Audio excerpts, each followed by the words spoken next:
Hello everyone, my name is Trevor Bragg here to give you everything you need to know about living in Phoenix. And well, today what better of a video than a total breakdown of the pros and cons of living in Phoenix, Arizona. I moved here about 7 years ago. I came from Southern California. No, not the nice San Diego side, but Southern California, the San Bernardino area.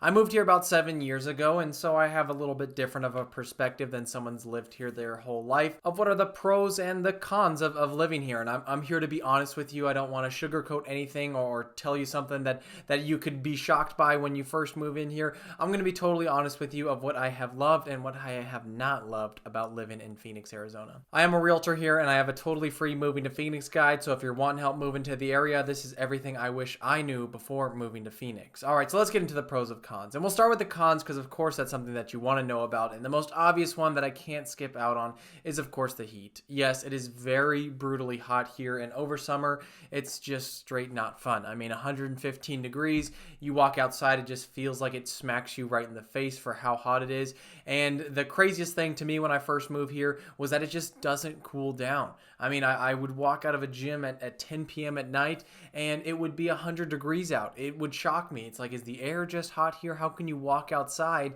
and it'd still be 100 degrees at 10 p.m. at night? I didn't know that was possible. And I have heard actually some of that is because we have so much asphalt here that it actually takes a long time for that to cool off. So even though the sun hasn't been up for 4 hours, that asphalt is still sort of radiating heat for hours on end. They even one time thought about trying to paint the streets white to reduce that, which was a pretty dumb concept. I mean, right, you can just think about it, painting the streets white, all of our tires are black, those streets won't be white for very long. So bad idea by the city of Phoenix, and that did not go through after one street was painted and they realized how bad of an idea it was. So things like your roof, if you don't have tile roofs and the shingles aren't in the best of shape, that's going to break down your underlayment much quicker, whereas if you have a good tile roof, it's not going to have much of an issue with the heat. But also things like your car, just about everything in your car is going to break down slightly quicker, not like on an annual basis or anything like that, but your paint is going to wear down faster if you leave it outside and uncovered and you don't wax it, and your car battery is going to go out faster, your AC is probably going to go out more often, so all those things are going to break slightly more often because of the heat. Again, it's not like it's happening every single month, but it would happen more if you were in a state like Southern California where it's great weather year round. Of course, that's going to be the preference. And also in the middle of summer, it's just not fun because you don't want to go outside very long. Sure, you can go outside for maybe 30 minutes, but really if you're not in water or have a ton of water with you, it's just going to start to get hot very fast. So that's always my recommendation, be in water or have a bunch of water with you. They do have some great remedies to that, especially for kids. They have tons of splash pads is what they call them, where they have water slides and water shooting up from the ground and stuff like that to keep the kids cooled off over summer and still get to enjoy the outdoors. But ultimately, the heat is easily the number one con to living in Phoenix. My personal favorite thing, and this is slightly changing as we go on, but the reason my wife and I ended up living here in Phoenix is due to the cost of living, especially coming from Southern California. We just couldn't afford living over there without being close to the poverty line, it felt like. And so the cost of living here, really compared to any metro city in the west side of the United States, it's going to be a pro. It's going to be cheaper than just about every major metro city. And when you're encapsulating everything, housing being the biggest one, but also your utilities, our taxes are very low, transportation, all of that stuff included, we actually rank very well when it comes to major metro cities on the west half of the United States. So we're 40% cheaper than San Francisco, no shock there, 31% cheaper than Los Angeles, but we're also 7% cheaper than Denver and 7% lower than Salt Lake City.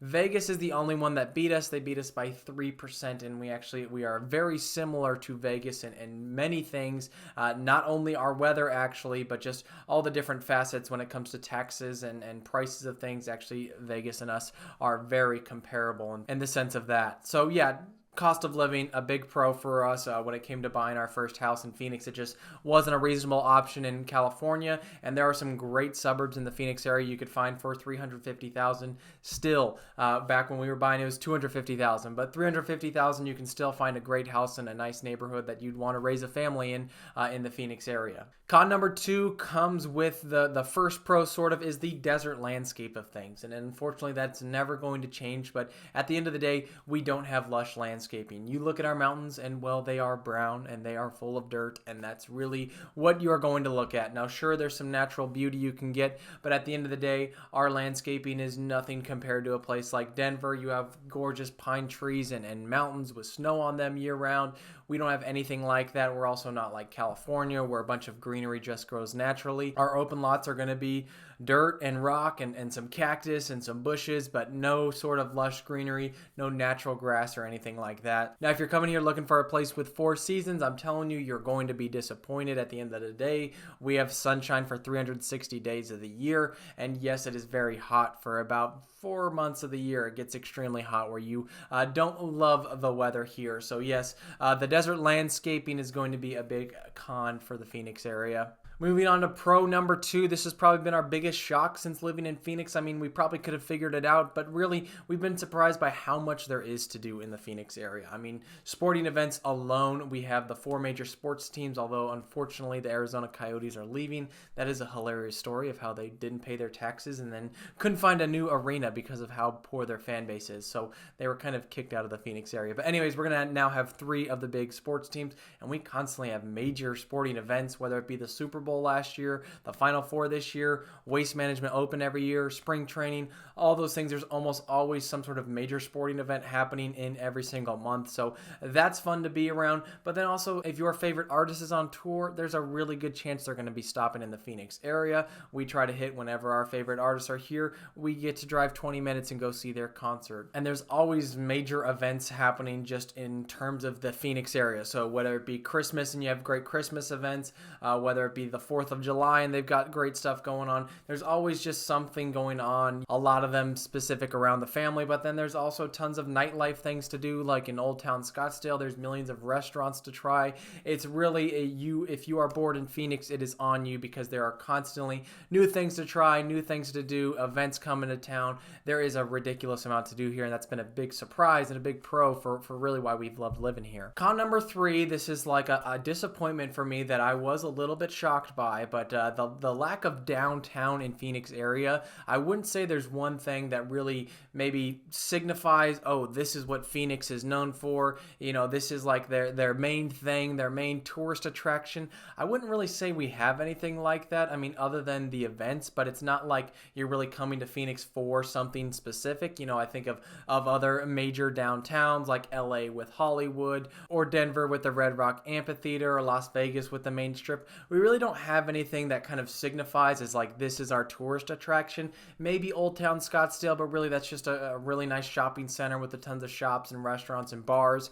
So really I wouldn't call that as like a signifying thing, but if there was one, it probably is that. So our downtown area, and I'm talking downtown Phoenix, is honestly underwhelming. Downtown Scottsdale, excellent. We love going there for new restaurants and things to do. But downtown Phoenix, I mean, the only time I've really ever visited there was to go to a sports game, whether it be the Suns or the Diamondbacks. I mean, other than that, there aren't a ton of restaurants. Like, we've been to a few down there, and none of them have really blown our socks off. So there's really not too much going on in the downtown Phoenix area. There's not even really like a great mall or anything like that. So I would say our downtown is a particularly disappointing, especially when I visit other cities and realize how much they have, or like a cool tourist attraction you get to go to. We really don't have anything like that in downtown Phoenix. Pro number 3 has been the neighborhoods in the Phoenix area. We've been pretty surprised by how many different great neighborhoods there are when it came to us finding a place to live. So whether it be our last house or this one, there really are a ton of options. There's especially as you get more towards the outskirts, so there are definitely some great ones in the central, but those tend to be a little pricier. But there are some really great family-friendly neighborhoods, and that's really what they're set up for. You know, they got sidewalks up and down the street, they got parks inside of them, they got schools within walking distance,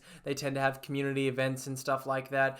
There's really quite a few different options all across Phoenix, whether you're in Gilbert, Chandler, Peoria, Surprise, Avondale, Goodyear. All those places have really good family-centered neighborhoods for people to live in the suburbs. We've been surprised by how many options there are for that. A lot of them have community pools and community rec centers and stuff like that. So that's been a really good pro for us when it came to finding a place to live, whereas we felt like maybe moving to California, that'd be much more difficult to find, especially in our price range. And along with that just came with the people that kind of were living here. I mean, this is no scientific fact, but we have just found that maybe the people in Phoenix tend to be a little friendlier in general, just when you're walking through grocery stores or standing behind someone in line, or people that I meet randomly as a realtor. I've just found that in general it tends to be a little bit more of a relaxed vibe across Phoenix, and that's why maybe you have some of these nicer neighborhoods that are upkept for many years, is there's not as much of a uptight feel to it. Even the way that people dress tends to be a lot more relaxed, I feel, here than in California. Not as much flash or show, but really more for what you need to be doing or what you need to be wearing, rather than trying to show off to everybody. So overall, we've just liked the neighborhood feel and the people that we've met here. Con number 4, this is going to be a bad one. Plug your ears, parents, but I can explain away a little bit of it. Con number 4 is going to be the schools in Phoenix, and maybe you already knew this. It is kind of fairly well known. We do not have the best schools, and in particular, our public schools are really poorly funded. That ultimately is the issue. We typically ranked 49th when it comes to funding. In terms of across the United States, who's the lowest funded? We're usually the second least funded state in the United States. So not a great thing there. Although surprisingly, we usually do not rank towards the back when it comes to test scores. We're usually in the low 30s across the states when it comes to test scores. So actually our teachers and our education system is doing much better performing with the funding we have compared to many other states. But at the end of the day, it is a problem. And really the biggest problem is that our schools aren't getting maybe the newest and best technology or resources for classrooms, and a big con that people can't stand is just how poorly paid our teachers are. That's always going to be a negative, and really going to take a while to fix, because they need about a 50% boost in pay for it to be reasonable here in the Phoenix area. They are basically living on minimum wage, it feels like, what teachers are getting paid. So that's definitely a con, and like I said, there are some remedies. We actually have some top tier charter schools and some of the best private schools in the country in Scottsdale as well. Some of those can have wait lists to them, but the charter schools are free, and there's some great ones, and I've heard amazing experiences with them. And so there are remedies to that, but in general, the public school system is going to have low funding, and that's not going to be the best of things for parents looking to move here. Although Chandler does have easily our best school districts. For one, it is just a great family-centered area, so it tends to attract some better schools and parents pushing for that. But also the tech companies in Chandler actually help fund some of the projects for schools there. So they get additional funding because they want to raise up good workers who use tech resources well. So that is a pro if you're looking to move to the Chandler area. And the next pro is the weather. And so I know I said I can't stand the heat over summer, but in reality, I do enjoy living here, and the weather is not going to make me move, despite how hot it gets over summer. Yes, I'd prefer to live in San Diego, California, but that's a little unreasonable for the house and lifestyle we want to live. But when it comes to the weather, it's honestly really nice weather about 8-9 months of the year. There are 3 or 4 months that are brutally hot, but I would much rather be in shorts and a t-shirt in 110 degrees than in December have to wake up at 6 a.m. and shovel 2 feet of snow. And that tends to be the only other option, unless you're living in sunny San Diego, that you're probably going to be in some sort of snow, or you're going to get some brutal humidity. I have plenty of people moving from the Midwest, and they are constantly complaining about how bad the humidity is, and I hear it quite often that they would prefer 110 in Phoenix in the dry heat than 90 degrees and the humidity in Texas. So that is a common thing that I hear. I can't prove it because I've never lived in Texas, but my clients that have moved from the Midwest to here, that is something that they tend to boast about, is it's just a dry heat. It's really not that bad. But we don't get any major disasters. You know, we don't get hurricanes. We don't get tornadoes. We don't get earthquakes. We don't get anything like that, which also helps lower your home insurance compared to many other states. But there's really no major disasters you have to worry about. We do get some monsoons, which is just a thunderstorm basically, but nothing crazy. It's not like tearing down houses or anything like that. So overall, you're getting 360 days of sunshine every single year. That is pretty difficult to beat. The last thing I wanted to talk about for a pro is the freeway system here in Phoenix. And really our roads in general are extremely easy to use, but our freeways have been a really nice pro. I mean, even in rush hour, you're at most maybe adding 20 to 30 minutes to your drive. If you have a 30-minute commute, it may stretch to an hour if you're taking the 17 and the 10 and you're going towards downtown in the beginning of the day. That is going to definitely double your time. But in general, our freeways are really nice, and they're really great at expanding them as our city continues to expand. The 101 loop connects you to just about everywhere you need to go in Phoenix, and it's pretty rare that I've ever been in any sort sort of deep traffic there. If anything, on the bends, you'll get a little bit where you're adding maybe 10 minutes to your drive if you're going during rush hour. But if you're not going during those 2 hours of rush hour, it's fairly open. You're usually going above the speed limit. Yes, about 10 over is really the actual speed limit here in Phoenix. But in general, our freeway systems are excellent, and there's only a few times where they're brutal. And I can't think of a time where I was truly in bumper-to-bumper traffic. Pretty much always some sort of even flow going, unless there's some major accident happening. So our freeways have been a great pro, and like I said, I mean, farthest commute you can get, even if you're living in Surprise and you're commuting to Chandler, at most you're getting to about an hour and 15.